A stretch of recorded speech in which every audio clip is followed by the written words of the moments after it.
उपस्थित हैं और यही भारत का स्वरूप। आप दो एक अच्छे सुखद सहयोग भी मैं देख रहा हूँ। एक तो भारत तिब्बत सहयोग संघ का जो 25 वर्ष हो रहे हैं, तो ये जिसमें जिनका स्थापना से लेकर जिनका मार्गदर्शन मिला है, ऐसे आदरणीय इंद्रेश जी का भी हम सबको मार्गदर्शन मिलने वाला है, तो ये एक सुखद सहयोग है।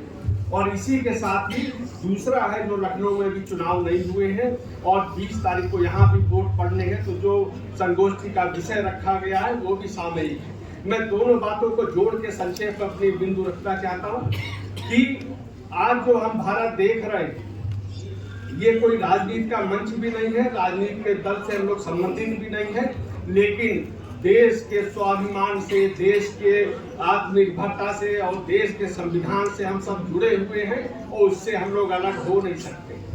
अब अधिकार और कर्तव्य आपके विषय संगोष्ठी के विषय में भी है। अधिकार और कर्तव्य दोनों हम लोगों को संविधान ने दिए हैं और इन दोनों का हमको पालन भी करना है।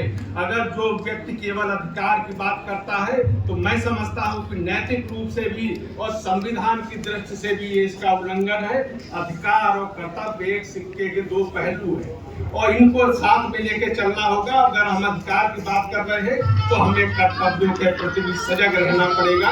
और ये चुनाव चल रहा है इस समय, तो इस समय हमारा जो पहला कर्तव्य है, जैसे हमारे पहले वक्ता ने कहा कि पहले मतदान फिर जलपान, तो ये हमारा कर्तव्य है। और जो इस कर्तव्य का पालन नहीं करता है, मैं समझता हूँ कि इसको अपने अधिकारों की बात करने का नैतिक और संवैधानिक अधिकार नहीं है। इसलिए इस कर्तव्य का पालन करें। और मैं मेरे मीडिया के साथी लोग यहाँ हैं, तो मैं एक बात और जोड़ना चाहता हूँ कि जो चुनाव के दिन जो यहाँ पर निशान लगता है, जिसके हाथ में निशान हो, ये गौरव की बात है, गर्व की बात है। और जिसके हाथ में निशान ना हो, ये शर्म की बात है। ये समाज में एक संदेश जाना चाहिए। और संदेश क्यों जाना चाहिए? कर्तव्य निभाने की आज हमारी बड़ी जिम्मेदारी। फिर मैं कह रहा हूँ, राजनीति में कोई बात नहीं करना चाहता। भारत तिब्बत सहयोग स्थापना को जो इंद्रेश जी का मार्गदर्शन है, उस पर हम लोग अमल कर रहे हैं। और ये स्वतंत्र तिब्बत की स्थापना होगी कैसे? चीन के चंगुल में है। चीन को जवाब देने के लिए एक मजबूत भारत की आवश्यकता है और डोकलाम में हमने करके दिखा दिया। ये आवश्यकता आज है। तो भारत आत्मनिर्भर होगा कैसे? भारत स्वाभिमानी होगा, ये कैसे होगा? तो जो आज विश्व गुरु की जो एक यात्रा चल रही है, इस यात्रा में हम आप क्या कर रहे हैं? ये भारत को आत्मनिर्भर बनाने के लिए हम आप क्या कर रहे हैं? सरकारें आएंगी जाएंगी, लेकिन जैसे जो आज हम पहले हमारे पास रक्षा सामग्री हथियार खरीदने के बताया जाता था, पैसे नहीं। आज हम रक्षा के क्षेत्र में केवल आत्मनिर्भर नहीं है, तो बल्कि उसके निर्यातक बन चुके हैं।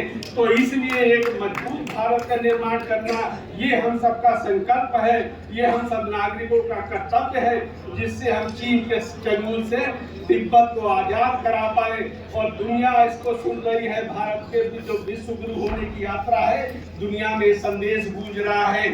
संयुक्त राष्ट्र संघ में संदेश गूंजा है कि भारत युद्ध का नहीं, बुद्ध का देश है। तो ये बात हम सबको समझनी पड़ेगी, दुनिया को समझानी पड़ेगी। और इसीलिए मैं केवल आपसे आह्वान करने आया हूँ कि मतदान हमारा एक राष्ट्रीय कर्तव्य है, संवैधानिक कर्तव्य है।